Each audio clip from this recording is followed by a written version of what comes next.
Mr. President. Senator from Vermont is recognized. Mr. President, there is a war going on in this country, and I'm not referring to the war in Iraq or the war in Afghanistan. I'm talking about a war being waged by some of the wealthiest and most powerful people in this country against the working families of the United States of America, against the disappearing and shrinking middle class of our country. The reality is that many of the nation's billionaires are on the warpath. They want more, more, more. Their greed has no end, and apparently there is very little concern for our country or for the people of this country if it gets in the way of the accumulation of more and more wealth and more power.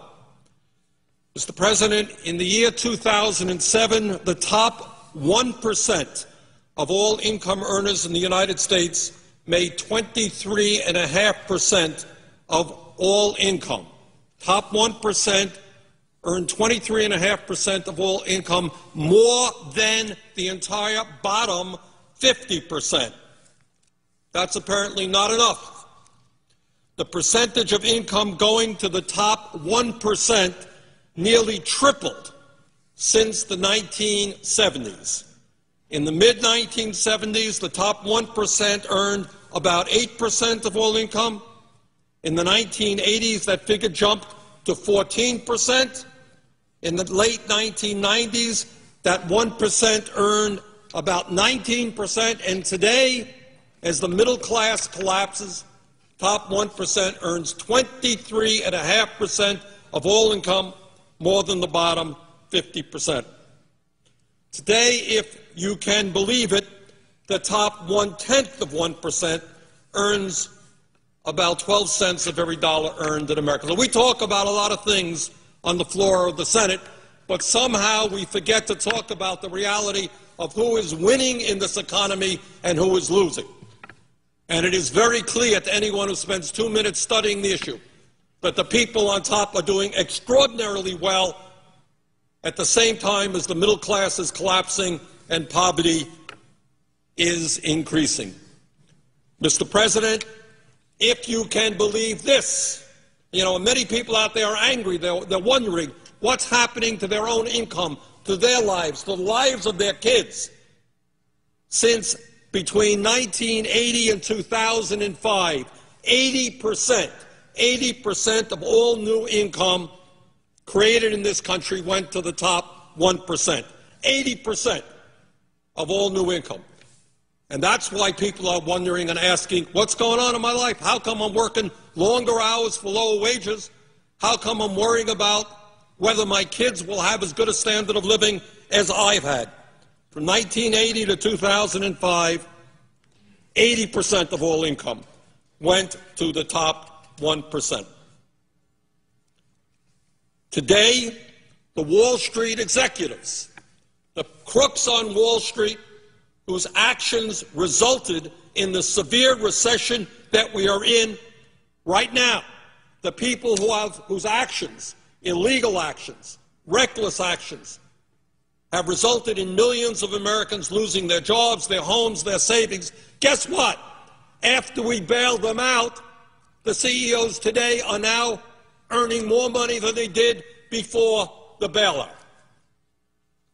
Mr. President, while the middle class in this country collapses and the rich become much richer, the United States now has by far the most unequal distribution of income and wealth of any major country on earth. When we were in school, we used to read the textbooks which talked about the banana republics in Latin America. We used to read the books about countries in which a handful of people owned and controlled most of the wealth of those countries. Well, guess what? That's exactly what is happening in the United States today.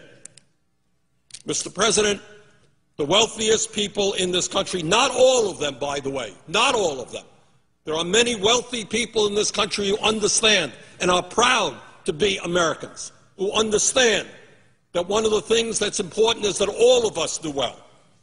But there are, on the other hand, many others whose apparently only concern is more and more wealth and more power for themselves. And this is an issue, this greed is an issue that we have got to deal with. Now, in the midst of all of this, growing income and wealth inequality in this country, we are now faced with the issue of what we do with the Bush tax cuts of 2001 and 2003. And if you can believe it, we have people here, many of my Republican colleagues, who tell us, oh, I am so concerned about our record-breaking deficit. I am terribly concerned about a $13.7 trillion national debt, terribly concerned about the debt that we're going to be leaving to our kids and our grandchildren. But wait a minute, it's very important that we give over a 10-year period $700 billion in tax breaks to the top 2%. Oh, yeah, we're concerned about the debt, we're concerned about the deficit, but we are more concerned that millionaires, people who earn at least $1 million a year or more, get on average $100,000 a year in tax breaks.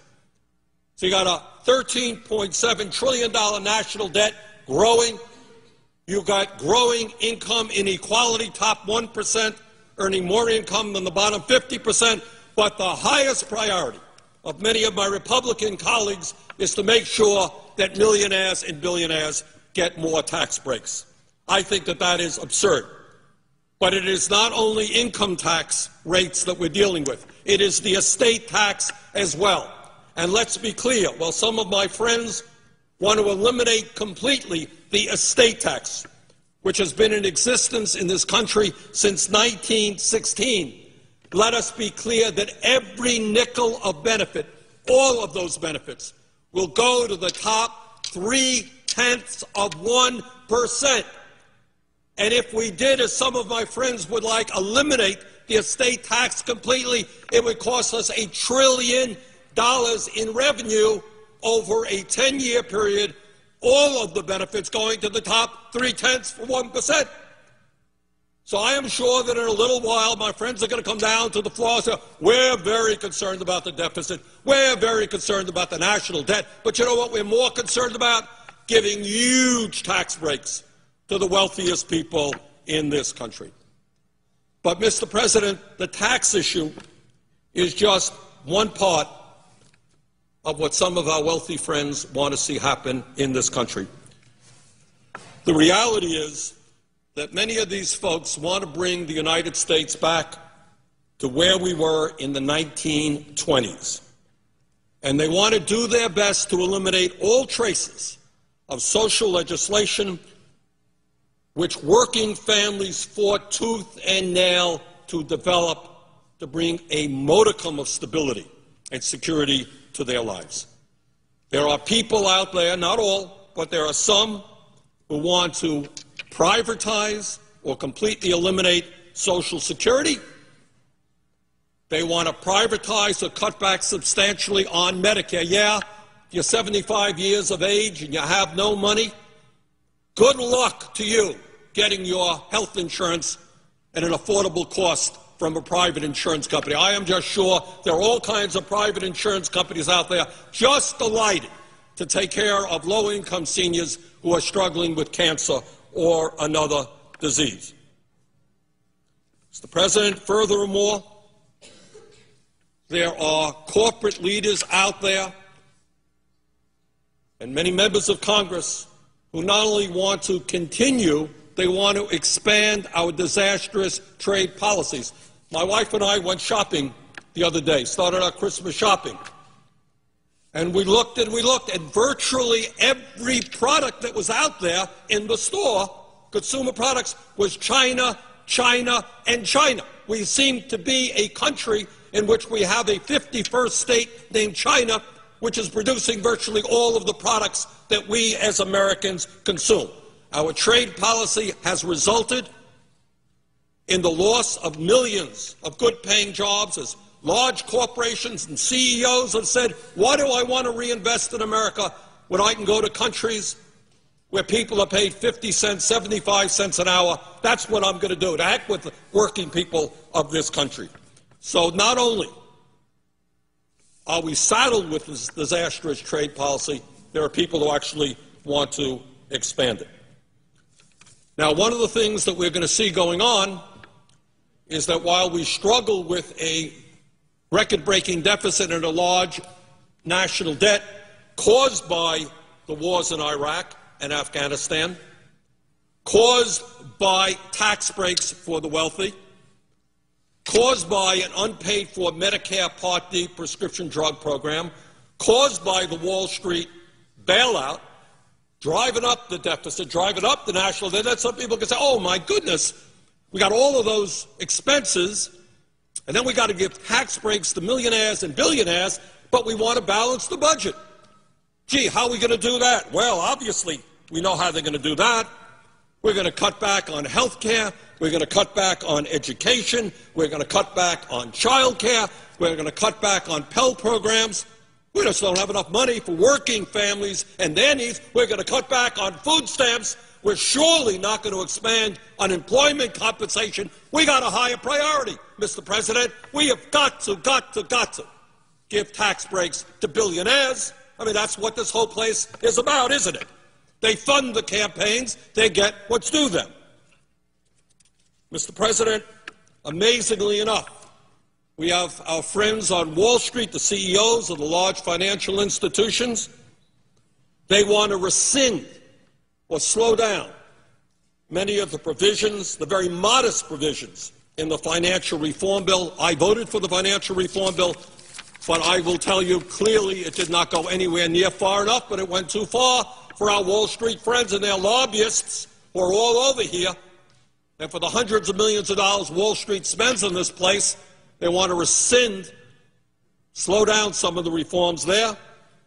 These people want to cut back on the powers of the EPA and the Department of Energy so that ExxonMobil can remain the most profitable corporation in world history, while oil and coal companies continue to pollute our air and our water. Last year, ExxonMobil made $19 billion in profit. Guess what? They paid zero in taxes. They got a $156 million refund from the IRS. I guess that's not good enough. We've got to give the oil companies even more tax breaks. So, Mr. President, I think that's where we are. We've got to own up to it. There is a war going on.